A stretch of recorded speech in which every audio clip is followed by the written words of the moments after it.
truth, the way, the life.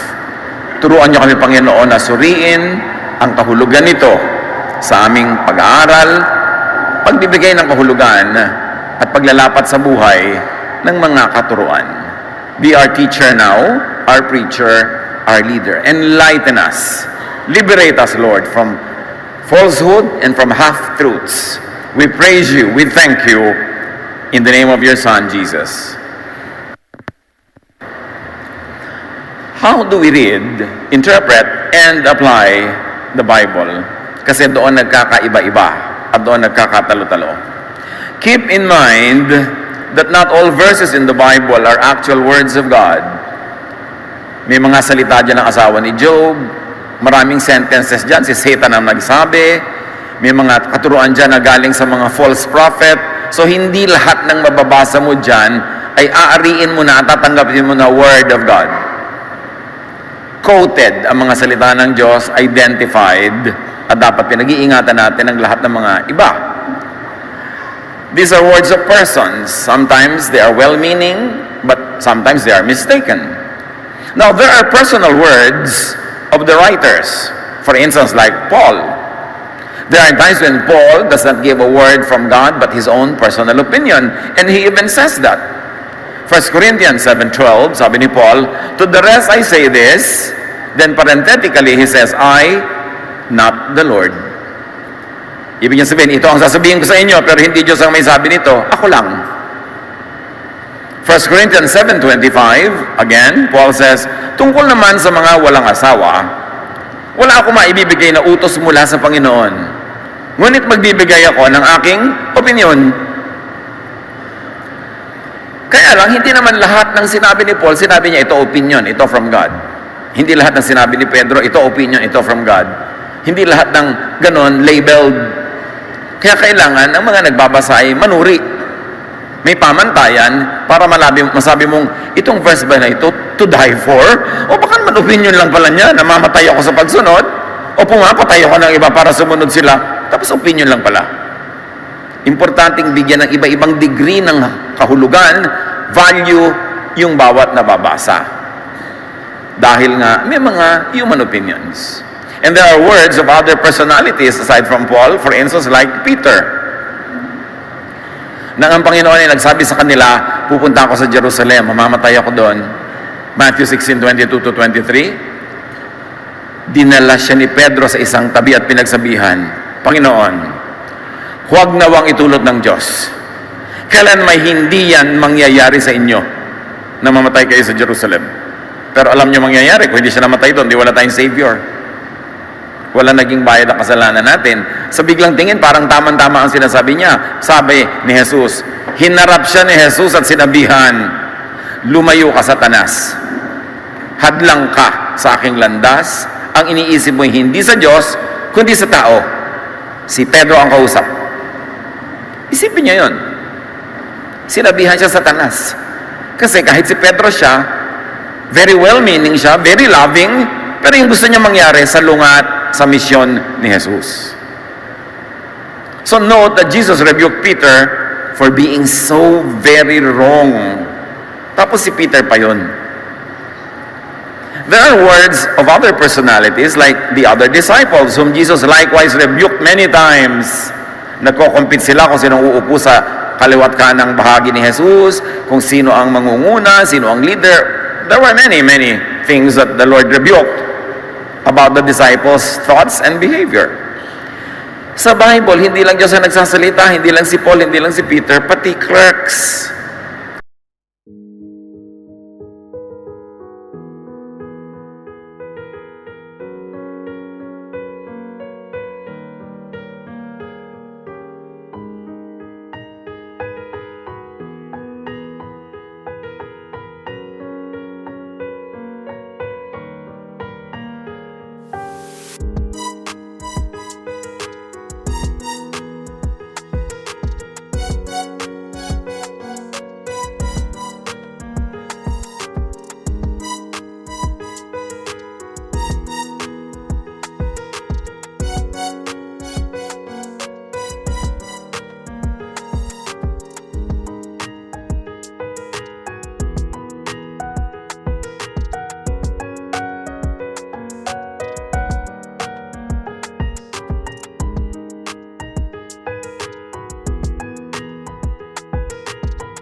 and scribes.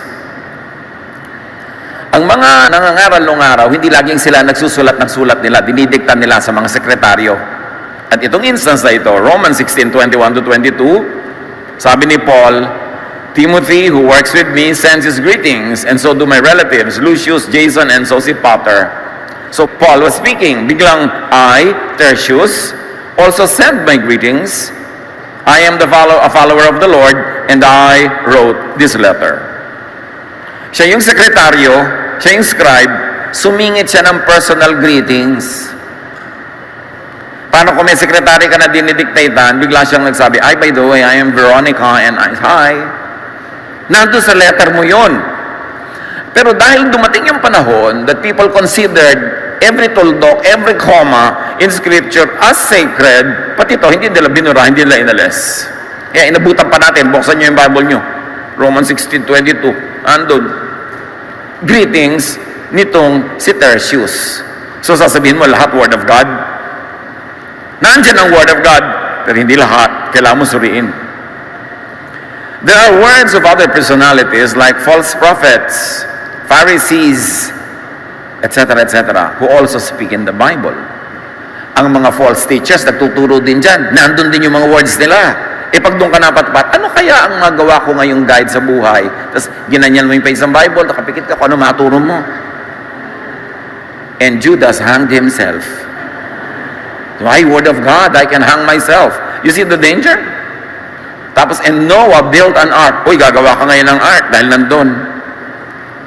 At kinain ni Eva at Adan ng prutas, kakain ka na ngayon. Hindi lahat nga ng example dyan, pwedeng pagkunan ng turo. Ang Word of God, doon sa sinasabing Word of God, is not always the letter, the sentence, or the paragraph, but the lesson of the entire message. So halimbawa, kinain ni Eva at Adan ng prutas, alam natin hindi dapat, hindi yung pagkain nila doon ang Word of God, kundi yung, so, huwag niyong gawin ang ginawa nila. Yun, yung lesson.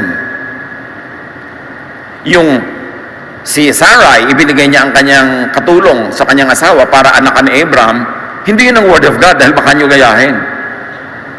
Ang Word of God, doon yung lesson na, huwag niyong tularan to, tingnan niyo, nagkagulo-gulo ang buhay nila. Yun ang Word of God. Hindi bawat tuldok, bawat word, ito Word of God, God said it, I believe it, that settles it. Kasi kung saan-saan ka makakarating.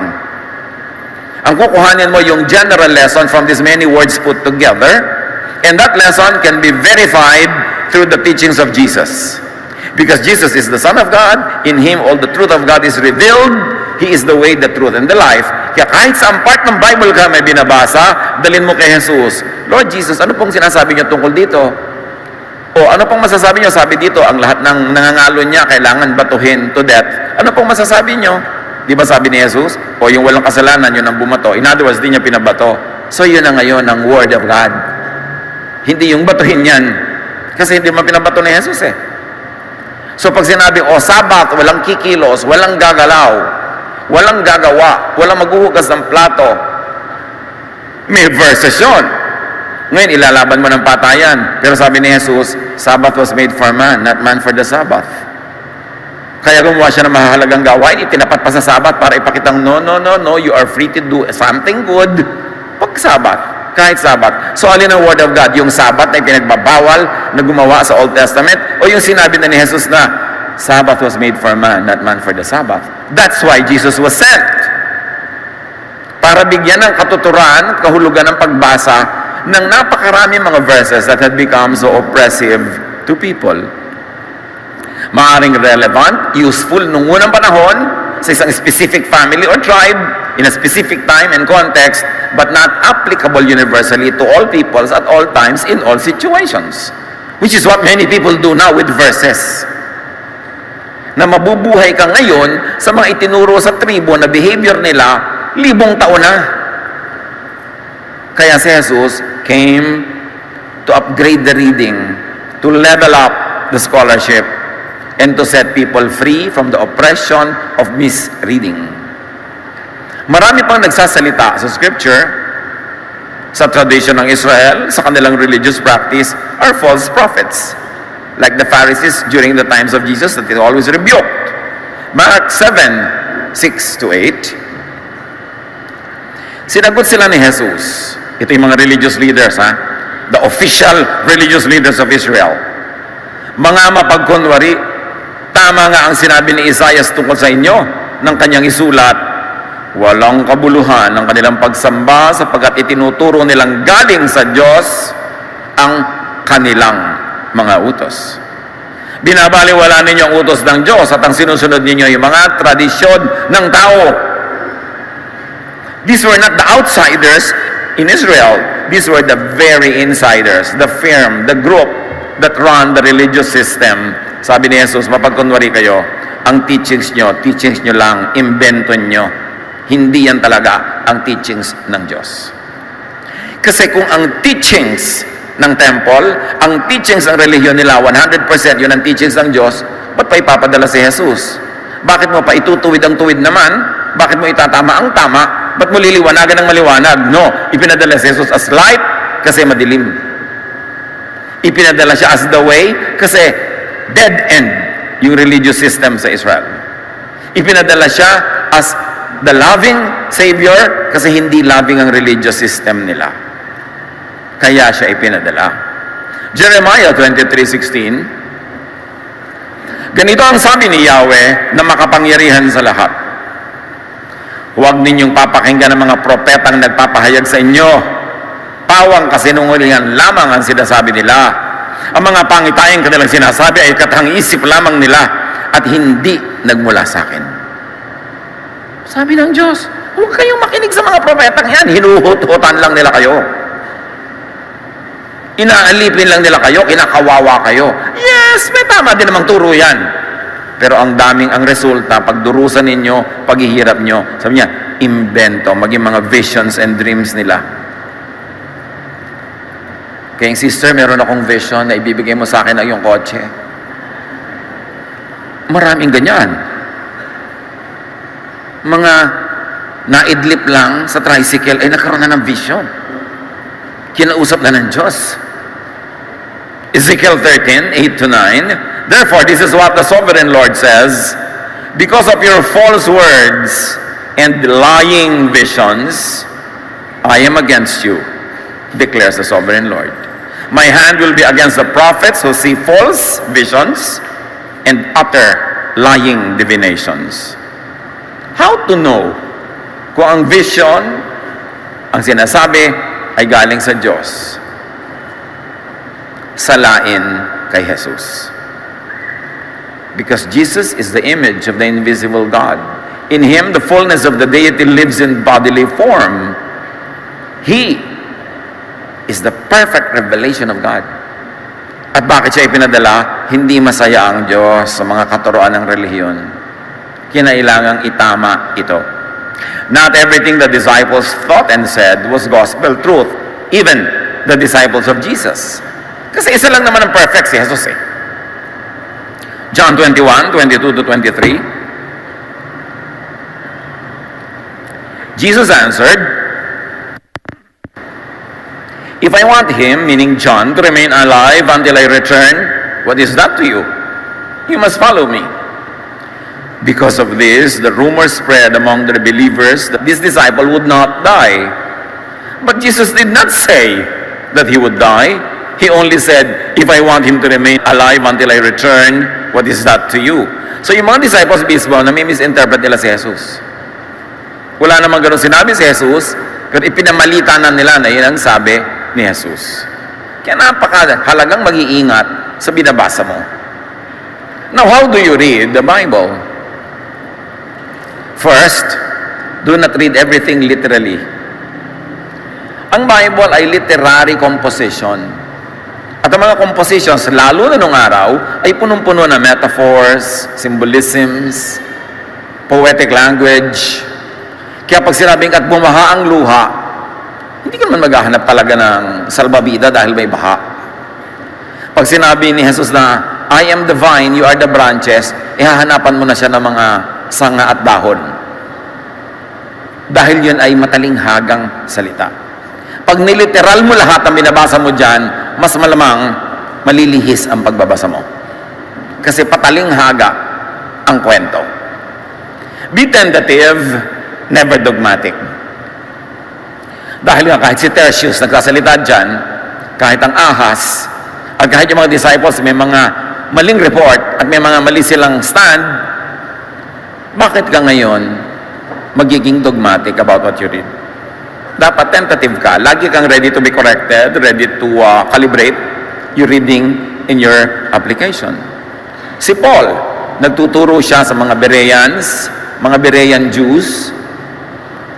Dapat nating tingnan muna, may dalawang uri ng mga tagasunod si Jesus nung unang panahon, the first century.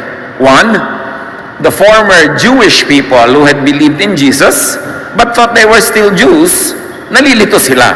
Kasi transition period yon between their old tradition, when they believed in Jesus, ibig sabihin ba magkakaroon na sila ng bagong religion? O dagdag lang na fine-tuning si Jesus sa dati na nilang religion. At yun ang tingin ng iba. Meanwhile, may mga non-Jews, mga Gentiles who had also believed in the Lord, na ang pinanggalingan nilang tradisyon, hindi Jewish, Gentile. Mas madali nilang natanggap ang mga turo ni Jesus kasi hindi naman laging nakabangga sa turo ni Jesus yung kanilang dating sinaunang paniniwala. Pero sa mga Jews na naging Christian, ang daming paniniwala sa Jewish tradition na kabangga ni Jesus. Kaya nga nila pinatay si Jesus eh. So pag mag-maintain ka ng Jewish foundation at idadagdag mo si Jesus, ang daming conflict. So yung mga Berean Jews, Jews pa rin sila in the city called Berea, nung nakikinig sila kay Paul, susuriin muna nila sa scriptures ng mga Jews ang sinasabi ni Paul kung papasa. Because for them, the standard was their Jewish scriptures. Now, the Berean Jews were of more noble character than those in Thessalonica. For they received the message with great eagerness and examined the scriptures every day to see if what Paul said was true. Remember, when they say scriptures here, it's not the New Testament that we know it because at that time, hindi pa yung written. Sa kanilang scripture, meaning the Jewish scriptures. So, but the Bereans were at least checking Paul, but they limited their reference only to their traditional Jewish scriptures. So, meron pa ninyo na magiging conflict in the end. Kasi ang daming Jewish traditional teachings na in-upgrade na, ni-revise na ni Jesus. Operate on what makes you good and do good. When you're reading scripture, may choices ka ng interpretation. May mga verses ka na pwedeng pagpilian. Saan ka titindig? Doon sa nagpapasungit sa'yo o sa nagpapabait? Kasi may makikita ka. Pwede ka may tindigan na nakakasungit, merong nakakabait. Saan ka pupunta? Doon sa forgiving o doon sa vindictive? Yung palagante. Meron ka rin makukuha ang verse. Saan ka magpapabaptay? Sa wisik? Sa buhos? Sa lubog? Lahat yan may makukuhang verse na titindigan. Ano kakainin mo sa Lord's Supper? Unleavened bread lang o kahit ano? Pareho yan na may titindigan. Kaya nga ang mga Bible-based believers, magulo sila eh. Kasi pare-pareho sila may verses. Batuhan sila ng batuhan. Pero pare-pareho may pinangahawakan. Kasi nga makikita mo lahat yan doon. Kaya nga ang tanong, alin ngayon ang i-apply ko? Kaya nga may Jesus filter. Kaya nga ipinadala si Jesus. Salain mo kay Jesus. At yung lalampas sa kanyang salaan, yun ang universal. Yung iba, cultural lang, ethnic lang. It belongs to a people, a time and a place na hindi ka naman kasali. So operate on what makes you good and do good.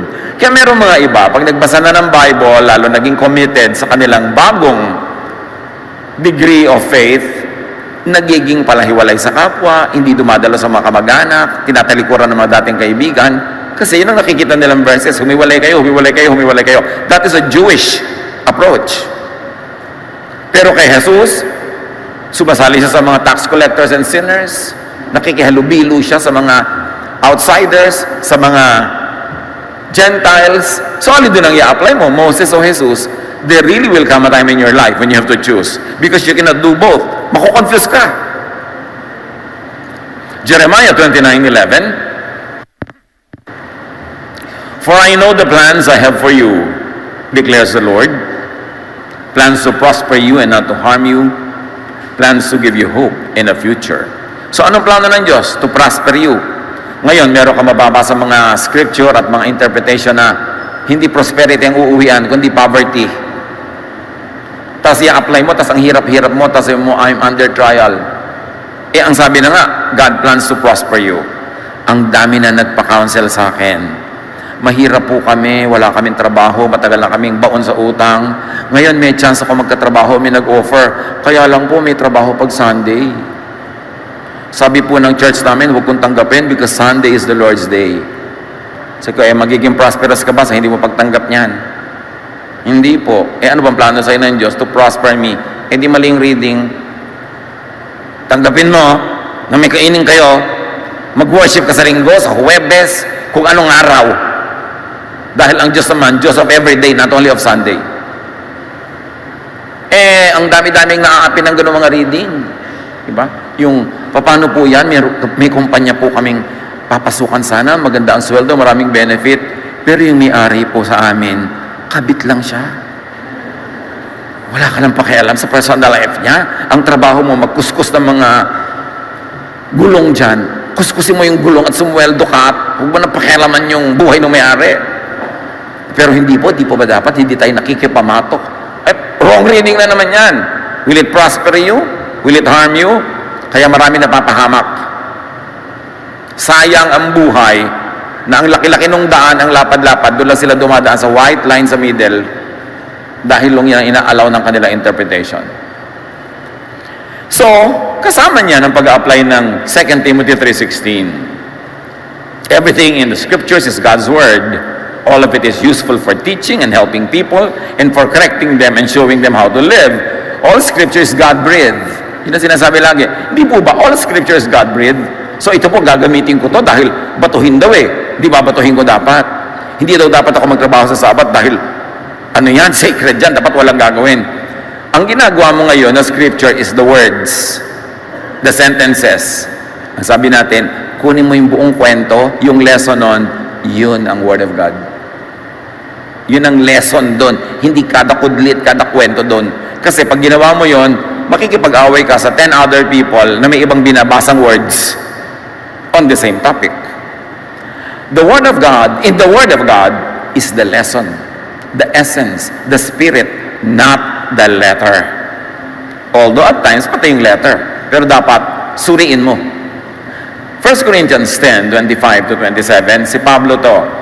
Again, may mga naniwala kay Jesus na dating Jew, ayaw kumain ng baboy, ayaw kumain ng kung ano-anong karne, ayaw kumain nito at nito. Meron naman mga Gentile, kahit ano kinakain nila, naging believer din sila, nagtutunggalingan yung dalawa. Ano pwede kong kainin ngayon? Jesus believer na ako. Pag may maghahanda, ay dinugan, ayaw kanyan. Diba? Wala kasing puto. Meron naman, ito ba? Sinakal ba yung hayop? May dugo pa ba yan? O wala na ba? Ang dami-daming mga arte ng mga nagbabasa ng Bible. Mahirap pakisamahan tuloy. Sabi ni Pablo, kumain kayo ng anumang nabibili sa tindahan ng karne. At huwag na magtanong pa upang hindi mapagabag ang inyong budhi. Sapagkat ang sinasabi ng kasulatan, ang buong daigdig at lahat ng naroon, ang Panginoon ang may-ari nun. So lahat ng pagkain galing sa Diyos. Kaya sabi ni Jesus, lahat ng pagkain malinis. Ang nagpaparumi sa inyo ay hindi pumapasok sa inyong bibig na lalabas din sa ibang bahagi ng inyong katawan, kundi yung salitang lumalabas sa inyong bibig. Ngayon, hindi ibig sabihin kakainin nyo na lahat ng taba, lahat ng food color, lahat ng mga additives. No. Ang sinasabi lang ni Jesus, ang pagkain hindi nakakapagparumi ng espiritu. Pero pwede magparumi pa rin ng blood chemistry nyo yan, kaya piliin nyo pa rin. Pero hindi siya spiritual. Kaya sabi dito, huwag nyo nang alamin pa kung ano-anong nanggaling ang pagkain na ito dahil mapapagabag lang ang budhi nyo, ang ending wala kayo kakainin. Sabi niya, kung anyayahan kayo ng isang hindi sumasampalataya at nais nyong dumalo, kainin nyo mga anumang inihain sa inyo at huwag na kayong magtanong pa kung yun ay ikagugulo ng inyong budhi. Bakit hahadlangan ng budhi ng iba ang aking kalayaan? Kaya ang tanong ng iba, Pastor, born again na po ako, pwede po ba ako mamiesta? Kasi po lahat ng mga kamag-anak ko, kaibigan, nag-uuwian sa bayan namin. Ako lang po hindi umuwi kasi born again ako. Di pag-uusapan ka lang doon dahil hindi ka dumalo. Sasabihin ng mga kamag-anak ko, huwag niyo gagayahin pinsan niyo na born again yan, na wala na sa pamilya natin. Sino lalong madadala mo sa Panginoon kung ganun ka? Kaya sabi ni Paul, kahit sa ka pumunta, may hinain, kainin ba? Huwag ka na mag-inarte. Kasi hindi niyan ipapahamak ang iyong kaluluwa. Pero piliin mo clinically, hygienically. Pero spiritually, wala yun. So, yan ang tinasabi ni Paul na ethical application of the teachings of Jesus. Si Jesus, di ba he eats with sinners, with tax collectors, and with Gentiles? So sa palagay nyo, lahat ng pagkain sa hapag is good for Jews? Di halo-halo yun, di ba? Umuupo siya doon, nakikihalubilo siya. Yun ang example niya. Kaya si Jesus nga ang standard eh. Ngayon, pag ginawa mo standard, siyempre si Moses, balik ka sa ancient times, sa tribal Israel, matatali ka sa mga kaugalian nila na kahit yung mga Israelites today, hindi na nila sinusunod yun ngayon. Akala nyo ba yung mga Israel today sa Israel, sinusunod yung mga yun? Hindi na. Kailangan nating maintindihan. Now, how do you read the Bible? Take cultural contexts into the equation. May context ang lahat. Tayo mga Pilipino, may kaugalian ng mga bata, nagmamano sa matanda. May context yun. Ngayon, eto si Lola, nagpunta sa Amerika, doon na naglakihan ang kanyang mga anak at hindi tinuruan ng mga anak niya, yung mga apo niya, na magmano. Eh di ngayon, si Lola ang sumasama ng loob, dinadaan-daan na lang siya mga apo. Sasabihin pa ng apo, pag nasa room yung Lola, sa room ng apo, "Hey, Granny, that's my space." Di ba? Give me my space. So, samang-sama ang loob mo, dahil ang culture mo iba, ang culture doon iba. So, sino doon na mag-a-adjust? Sa palagay ko naman, dapat natin turuan yung mga anak natin kahit sa Amerika sila na pag nandiyan yung mga matatanda sumunod sila sa ating mga kaugalian. Pero, yan lang yun, the same generation. Paano mo i-apply sa buhay mo ngayon ang mga kaugalian ng Israel 1,000 taon na? Kaya marami na-oppress. Sobra silang na-oppress. Importante, Acts 15, 5-10, context to ha. Ang mga Israelites, lahat ng mga lalaki nila, tinutuli pagbata pa. Paano ngayon yung mga Gentile na matanda na nung kumilala kay Jesus, sumasali sa church, gusto ng mga Jewish men, yung mga men na Gentiles, kahit 50 anyos na, nagpatuli pa. Ano pa ang tatalab doon na instrumento? Acts 15, 5-10, ngunit tumayo naman ang ilang mananampalatayang kabilang sa pangkat ng mga Pariseo at kanilang sinabi, kailangang tuliin at utusang tumupad sa kautosan ni Moises sa mga hentil na sumasampalataya. Nagpulong ang mga apostol at ang matatandang namumuno sa iglesia upang pag-aralan ang suliraning ito. Nung sila-sila lang, puro Jews, walang suliranin. Kung puro Gentile lang, wala rin. Nung naghalo, nagkagulo. Pagkatapos ng mahabang pagtatalo, tumayo si Pedro at nagsalita. Bakit sinusubok niyo ang Diyos? Bakit ninyo iniaatang sa mga mananampalataya ang isang pasaning di na kayang dalhin ng ating mga ninuno at di rin natin kayang pasanin? Sabi ni Pedro, kung yung mga ancestors ga natin, hindi naman natupad lahat ang utos ni Moses At tayo ngayon, hindi natin natutupad. Hudyo pa tayo. Bakit natin ipatutupad sa mga Gentile? Naniwalang ganyan tradisyon. Bakit yung ginagalit ang Diyos? Ipinadala nga niya si Jesus para tayo palayain dito. Tapos yung mga dati ng malaya, igagapos pa natin dahil lang naniwala sila kay Jesus. Kaya sabi ni Pedro, bakit yung ginagalit ang Diyos? With that, circumcision was invalidated. Because Peter was saying, why impose Moses on non-Jews? Why impose the diet of the Israelites to non-Israelites? Why impose their traditions on the non-Israelites? So John 8, 5-11, sa treatment ni Jesus dun sa babaeng gustong patayin ng mga tao, stoning to death, was invalidated. Ang daming na-invalidate ni Jesus kasi kawawa ang mga tao sa napakaraming mga batas na yun. Genesis 16, 1-4. Hindi magkaanak si Sarai na asawa ni Abram. Ngunit mayroong isang aliping babae na taga-Ehipto na ang pangalan ay Hagar. Sinabi niya ni Sarah, Abram, dahil pinagkaitan ako ni Yahweh ng anak, ang alipin ko ang sipingan mo. Baka sakaling magkaanak siya para sa akin. Pumayag si Abram sa sinabi ni Sarai at ipinaubaya nga ni Sarai ang kanyang asawa, sa kanyang asawa si Hagar, upang maging asawang lingkod, paanakan, in other words. Matapos sipingan ni Abram si Hagar, nagdalang tao nga ito. O mga misis, baka mamaya ang favorite verse ng husband nyo, Genesis 16. Sabi nyo, hoy, hoy, hoy, hoy, Mr. Kengkoy. Noong unang panahon yon, invalidated na yon ngayon. Pero hindi, verse yan yung sinasabing, every verse in the Bible is the Word of God. Hindi yung verses na yon, kundi yung lesson ng verses na yon. Anong lesson? Huwag niyong gawin yan, magulong ending. Yun ang Word of God. Nung ginata mo yung nyog, lumabas yung katas, ginawa mong latik, yun ang Word of God, hindi yung nyog. At lalong-lalo, hindi yung plantation ng mga nyog. Na siyang ginagawa ng maraming tao sa verses. Ina-apply yung verse as it is, kahit yung lesson nun kontra sa katuruan ni Jesus. Dapat kunin mo, anong lesson? Yun ang Word of God. Hindi bawat salitang nandun. It is not to die for, and lalo namang not to kill for. So ano, dahil biblical kayo, i-apply nyo to. Marami. Mga katuruan sa Biblia, ang babae pag nag-menstruate, lahat ng upan niya marumi for more than 24 hours. Paano kayo sasakay sa LRT, sa bus, sa kotse? Hindi nyo alam, sa restaurant, yung upo pong babae doon, nag-menstruate, di, unclean. The impossibility of obeying these things.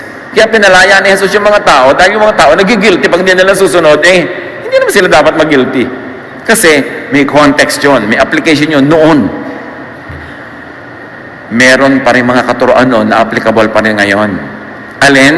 Yung mga pinasa ni Jesus.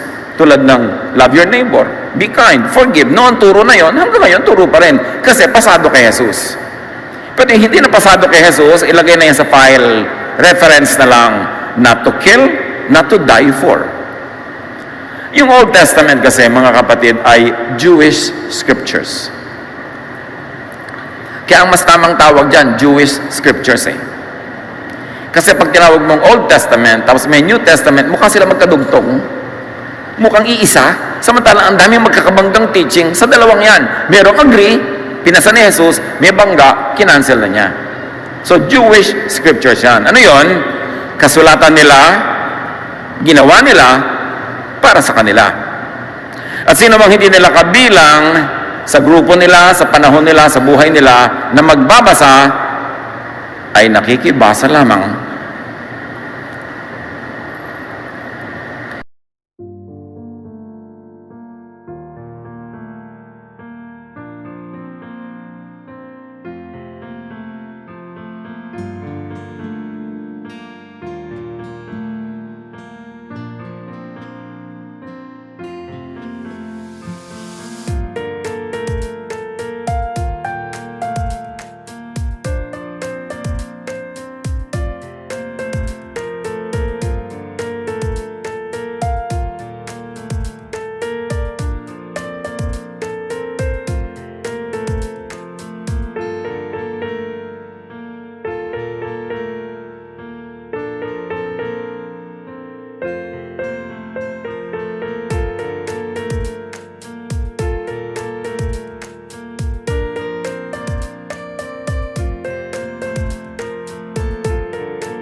Parang nakita mo yung cellphone, nakatiwangwang dyan, walang password, babasa-basa ka, nakikibasa ka lang. Dahil hindi naman talaga, ikaw ang original kausap nung nagpadala Ganon din yung Jewish scriptures. Sinulat yun nila para sa kanila. Wala sa gunig-gunya nila na babasahin ang buong mundo ang kanilang scriptures. Kahit nga saan, hindi naman sila nagko-convert ng mga tao Yung mga Jews, lagi sila may sarili nilang synagogue. Kahit sa sila magtira, may sarili silang culture, may sarili silang society. Hindi sila nagre-recruit ng mga new members. Kasi pang kanila lang talaga yun. The Torah, the heart of the Jewish scripture, was Yahweh's exclusive instruction to Israel for a holy, meaning a separate, not moral, living. Pag sinabi sa Old Testament ng holy, hindi ibig sabihin yung banal na pure, mabait, hindi yon. Ibig sabihin separate. Dahil ang goal ng mga priests, i-separate ang Israel sa lahat ng mga ibang bansa. Kaya hindi sila nang ko-convert. Kaya yung mga katuroan nila, pang kanila lang yan For thousands, for hundreds of years, exclusive yan sa kanila. Bakit naging universal? it took Emperor Constantine of Rome, who made Christianity the state religion of Rome, to sponsor the entry of the Jewish scriptures into the scriptures of the Christian Church. Siyempre, may mga tradisyon talaga sa New na may pinagmulan doon sa Old, pero yung buong pakyaw na isinali sa Christian faith yon, kagagawan yun ni Emperor Constantine. At siya ang emperor ng Roman Empire, di ba? Yung buong Roman Empire, kasama yung Spain. Yung Spain, sinakop ang Pilipinas, kaya nakarating sa atin ang mga bagay na ito. So, lumawak ngayon ang sinakop ng Jewish scriptures that was originally written by them for themselves. At ang nangyari, ipinasan sa Christians ang Jewishism, ang Jewish laws, kakambal ng laws and teachings of Jesus. Kaya ang daming naging religious wars. Kaya may mga Protestant and Catholic wars, may mga giyera-giyera ang mga sekta-sekta, kasi nga magkahalo ang napakaraming magkakasalungat na ideya. Napakahalaga to synthesize and to find commonalities, and the standard is Jesus. Leviticus 1:1-3. The Lord spoke to Moses from the sacred tent and gave his instructions for the community of Israel to follow when they offered sacrifices.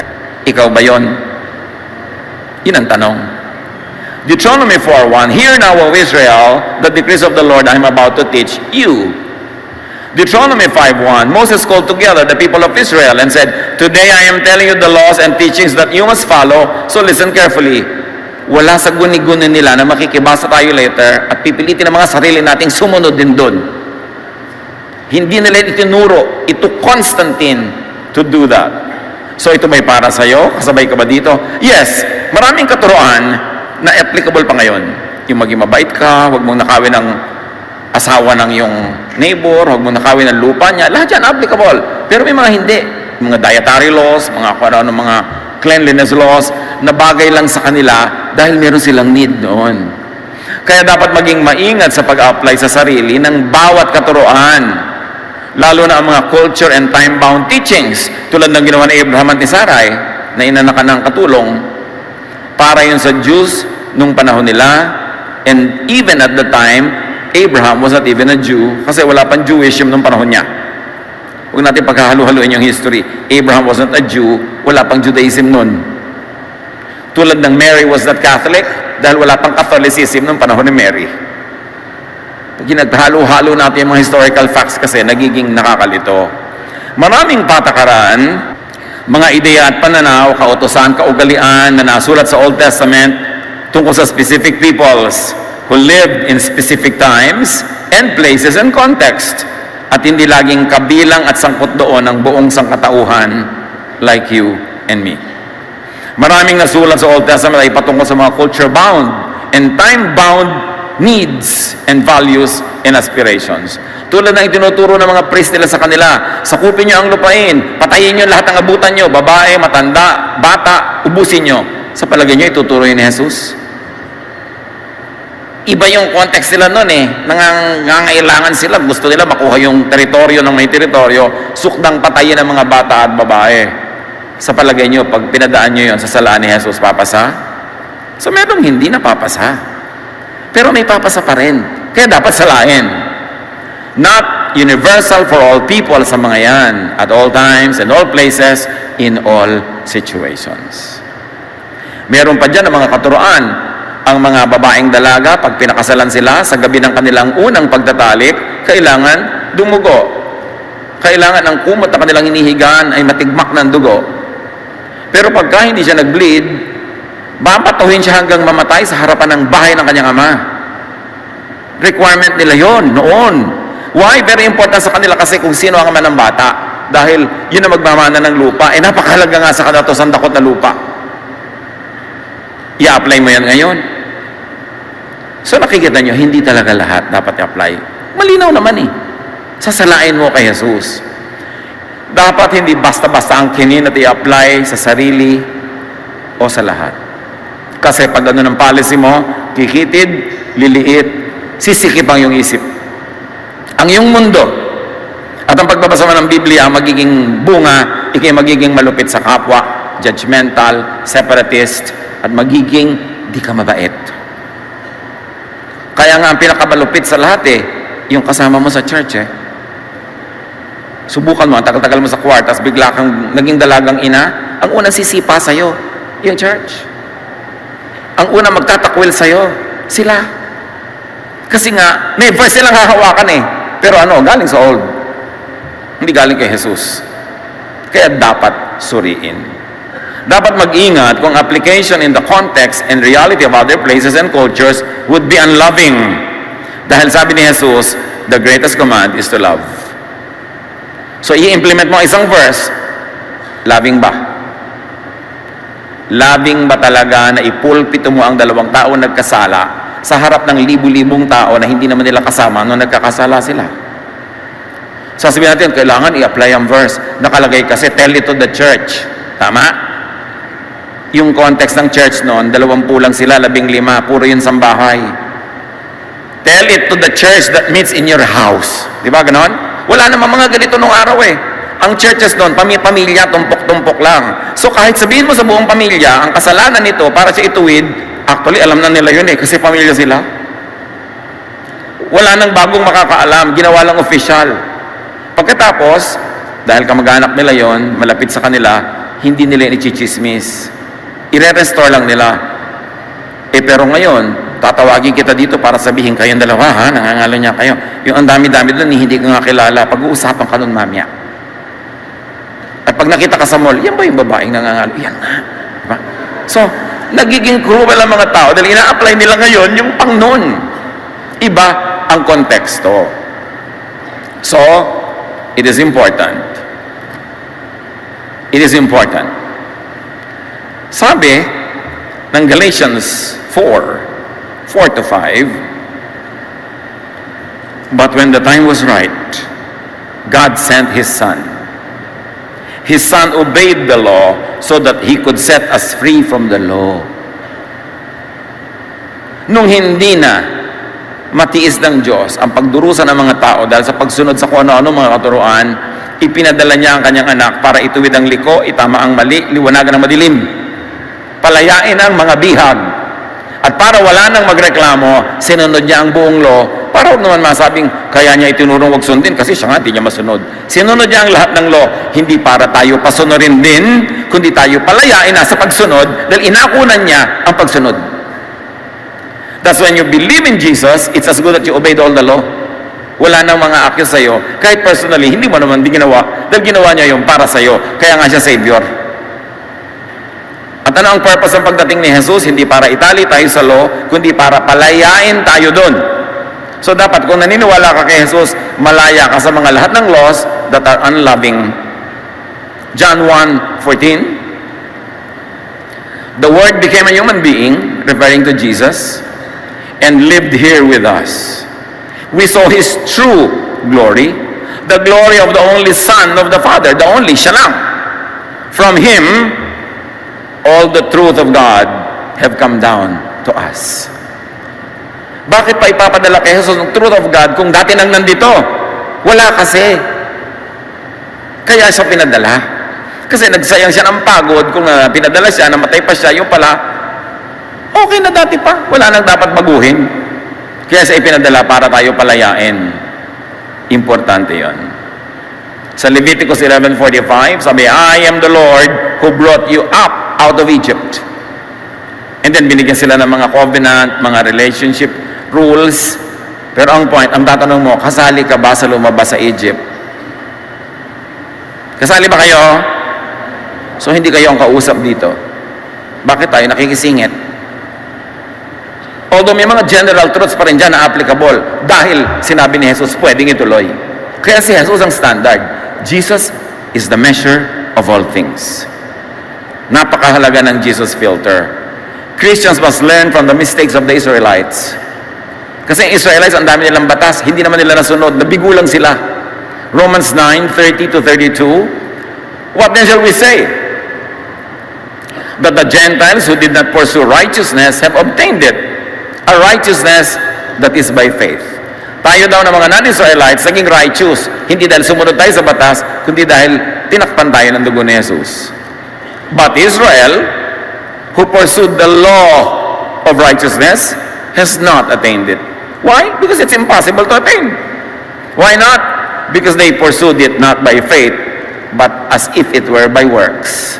They stumbled over the stumbling stone. Sa pag-isip nila na makakarating sila sa Diyos sa pagsunod ng lahat ng kautusan, lalo lang sila nabigo. Sino ang nakarating? Yung hindi sumunod doon at dumaan, sumakay sa elevator na si Jesus. That's why Jesus is Savior. The law of Moses and the Old Testament of prophets were specifically for the Israelites, not for all peoples. Meanwhile, the teachings and commands of Jesus are for all people at all times. Matthew 28, 18 to 20. Then Jesus came to them and said, all authority in heaven and on earth has been given to me. Therefore, go and make disciples of all nations. Kasama ba tayo sa all nations? Yes? Kaya kasali tayo sa usapin na to. Pero kasama ka ba doon sa Israel na I brought you out of the land of Egypt, out of your slavery? Kasali ba tayo doon? So huwag tayong makisali. Kasali tayo sa all nations ni Jesus. Therefore, go and make disciples of all nations, baptizing them in the name of the Father and of the Son and of the Holy Spirit, and teaching them to obey everything I have commanded you. Sinabi bang, and teaching them to obey all that Moses commanded the Israelites?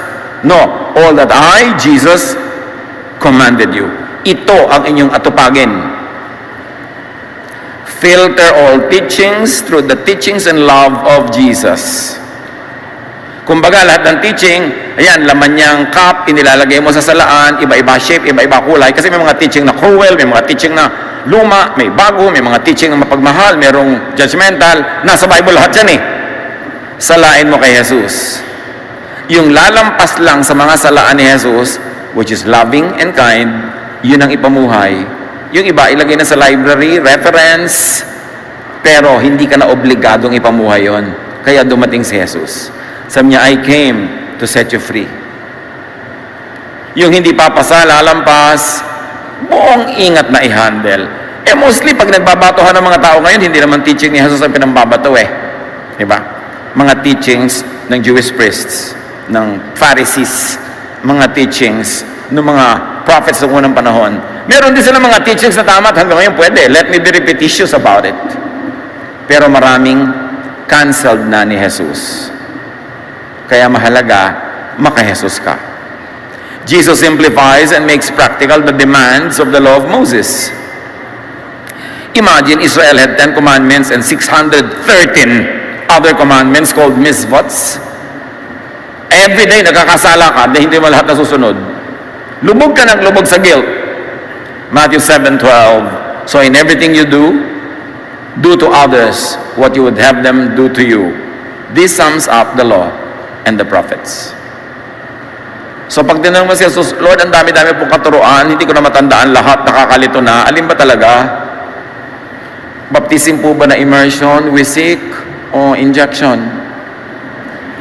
Ano po ba talaga? Kakain ba ako ng dinugan o hindi? Ano ba gagamitin ko sa Lord's Supper? Gaano ba talaga kahaba ang buhok ng babae at lalaki? Pwede ba talaga magpantalon ng babae o hindi? Paano kung taga-Pakistan ka? Nakapantalon talaga doon. Di ba? Hindi daw pwede magpalda ang babae. Paano kung ang lalaki? Kung taga Saudi Arabia ka, nakapalda lahat. So, sabi ni Jesus, huwag na kayo magpakalito. Ito na lang tandaan nyo. Yung ayaw nyong gawin sa inyo, huwag nyong gawin sa iba. Yun na. This sums up the law and the prophets. Pag ang anak mong dalaga ay biglang naging single mother, gusto mo bang pag-usapan siya ng lahat? Gusto mo bang litisin siya ng lahat? Gusto mo bang batuhin siya? Sasabihin ng mga nanay, hindi. Pwes huwag mong gawin yan sa anak ng iba. That sums up the law and the prophets. Nagkasala ka, nagkamali ka, ipagpalagay na, mali talaga. Pero gusto mo ba talagang batuhin ka ng mga tao? No. So huwag kang mambato na iba nagkakasala rin. Sabi ni Jesus, yan lang ang tandaan nyo. Kung ayaw nyong gawin sa inyo ng iba, huwag nyong gawin sa kanya. Yan na ang buong law and prophets. Jesus narrows down the whole law into its spirit and true intention, which is love. Lahat naman ng law, kahit nung araw, ang intention lang yan, kaayusan para hindi magulo, which is, ang ending nga nun, love pa rin. Pero, pag in-apply mo yung method nun, sa method ngayon, iba na yung mangyayari. Hindi na loving. Matthew 22:37-40, Jesus answered, "Love the Lord your God with all your heart, soul, and mind. This is the first and most important commandment. The second most important commandment is this: love others as much as you love yourself. All the law of Moses and the books of the prophets are based on these two commandments." So kahit meron kang word of Moses, unloving ang application, it will go against the very spirit of the teaching. So loving ba? Mabait ba? And filter a writer's bias and agenda and limitation. Si Jesus lang ang perfect na karakter na nagsalita, and God the Father and the Holy Spirit. Wala nang iba. Dapat tayong maging mapanuri. Yung mga teachers daw sa Mark 7:13, sabi ni Jesus sa kanila, "Sa gayong paraan, pinawawalang bisa ninyo ang salita ng Diyos sa pamamagitan ng mga itinuturo ninyo." Baligtad. 1 Corinthians 7:8, "Ito naman ang masasabi ko sa mga walang asawa at sa mga byuda, mabuti pa sa kanila ang manatiling katulad ko na walang asawa." Again, that's an opinion. Pero merong iba talagang i-impose yan. Opinion. At ang maraming Kristiyano ngayon, hindi pa nagkasya sa mga tradisyon na ito. Marami pang dagdag na inimbentong bawat batas ngayon. Sa choir, hindi pwedeng magligawan. Anong verse po yan? Di ba? Yung mga, pag hindi ka pa tapos ng mag-college, hindi ka pa pwedeng magkaroon ng manliligaw. Of course, we don't encourage yung mga early relationship that could lead to unwanted pregnancies. Pero ang totoo, wala namang verse na basis yun. Inimbento yun ng mga churches. Marami pang iba. Kailangan umaattend ka ng service sa umaga, sa tanghali at sa gabi. Kung hindi, sinful ka. Imbento yun din ng church. Pagka tumutugtog ka, kailangan hindi ka tumutugtog sa mga ibang binabayaran ka para tumugtog sa church lang. Eh, hindi ka naman sinusweldohan ng church, hindi ka mabuhay. Tapos ayaw kang patugtogin sa mga gig. So again, sino may invento niyan? Ba't pa pinapahirapan natin buhay? Very, very important. O, hindi pwede mag-shorts dito. Hindi yun rule ng day by day. Rule yun ng PICC. Eh dahil nagre-rent tayo, sundin. Di ba? Kung may sarili tayong lugar, naku, mag-duster pa kayo dyan, mag-pajama, bahala kayo sa buhay nyo. Pero may policy dito, irespeto natin. Yun. Minsan may mga policies na hindi naman para sundin mo, pero dahil nakikilugar ka, di sumunod ka. At ang ginawa ni Jesus, He set the people free. He brought them out of the temple into the home church. Sa sambahay, para hindi sila mabantayan at mamatyagan ng mga Pharisees, ng mga priests na pinaghihipitan sila everything they do. So mga kapatid, do not kill or die for a single verse. Baka mamaya mali pa yung reading mo, tapos ang lupit-lupit mo. Marami akong kilala, magkakaibigang matalik ng elementary at high school. Matagal hindi nagkita.